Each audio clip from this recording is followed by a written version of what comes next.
Hola, mi nombre es Luisa Fernanda Londoño del grado séptimo A y les voy a hablar sobre el cuento El boxeador polaco del libro El nuevo cuento latinoamericano. Empecemos por la sinopsis. Hoy se narra la historia de cómo su abuelo le cuenta lo que él vivió o lo que representaron para él los 5 dígitos en su antebrazo izquierdo, que son los números 6, 9, 7, 5 y 2, que podemos ver acá. No los escribí por acordármelos, era un ejemplo.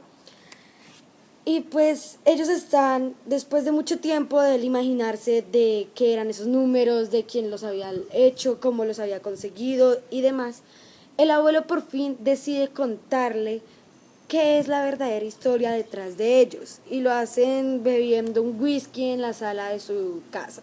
Entonces, mientras el abuelo narra esa triste historia que resulta siendo llena de dolor, de tristezas y con un ambiente muy trágico como lo es la Segunda Guerra Mundial, en la cual el abuelo recibió sus números ya que él era judío y los nazis lo tenían en un campo de concentración alemán. Ahí él conoció, como lo dice en la página 99, y a eso se debe el título, a un boxeador polaco, que lo tenían ahí seguramente porque les gustaba verlo boxear, nada más de verdad. Él le ayudó al abuelo de Oitze a responder unas preguntas a los alemanes el día siguiente que le harían, que definiría si podría seguir viviendo o seguiría en los campos y terminaría muerto.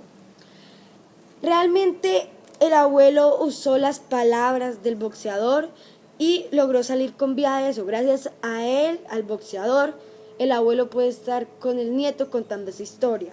Él jamás había hablado de eso, porque pues debe ser muy duro saber que nunca conociste a esa persona que te salvó la vida.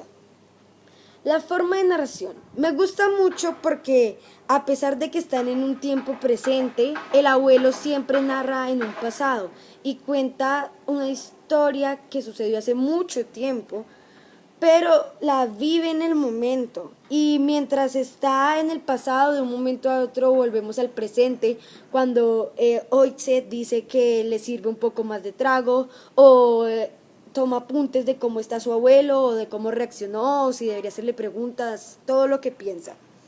Pues los personajes son Oitze nieto y Oitze abuelo, porque pues así era como se decían de cariño, y para diferenciarlos pues nieto y abuelo.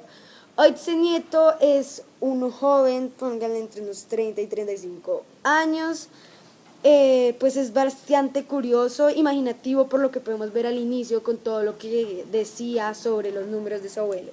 Y Oitze abuelo, pues es un señor ya de edad que está sufriendo, tal vez se acerque a la muerte y pues tiene un trauma psicológico ya que estuvo en un campo de concentración en la Segunda Guerra Mundial, pues tuvo que pasar por muchas cosas y saber que jamás pudiste ayudar a esa persona que te salvó la vida o jamás supiste quién era, pues es un cargo de conciencia más. Este cuento narra dos historias a la vez, que son la tragedia del abuelo de Oixel, todo lo que le pasó, lo que vivió, cómo se encontró con el boxeador, y la de la Segunda Guerra Mundial, una que tal vez la mayoría conocemos. Es un tiempo de una guerra terrible donde los alemanes se creían superiores a muchas razas y le hicieron mucho daño a los judíos, que los creían una raza inferior. Los metieron en campos, los hacían trabajar, no pagaban nada para ellos y la verdad los encerraron porque sí, porque se les dio la gana y porque creían que eran mejores que las demás personas, cuando todos eran seres humanos iguales y con los mismos derechos y con la misma libertad. El narrador es Oitze Nieto, es un personaje, es un narrador testigo porque él está viendo todo lo que el abuelo le cuenta, más el abuelo es el que vive las experiencias. El abuelo fue el que estuvo en el campo de concentración, el que conoció al boxeador y todo lo demás. Pues en mi opinión personal me gusta bastante, me gusta mucho el tema de la historia de la Segunda Guerra Mundial y por eso creo que me atrajo más ese cuento. Me gusta la narración también porque es una forma de conectar el presente y el pasado muy sencilla pero muy legible. Y me gusta bastante que a pesar de que el narrador es un testigo, es un personaje, puede ser el personaje principal, creo yo, él no es el que experiencia todo, él solo escucha lo que su abuelo dice y su abuelo es el que experiencia todas las cosas. Y pues eso es lo que yo creo, me gustó demasiado, creo que es uno de los mejores cuentos que tiene este libro. Muchas gracias.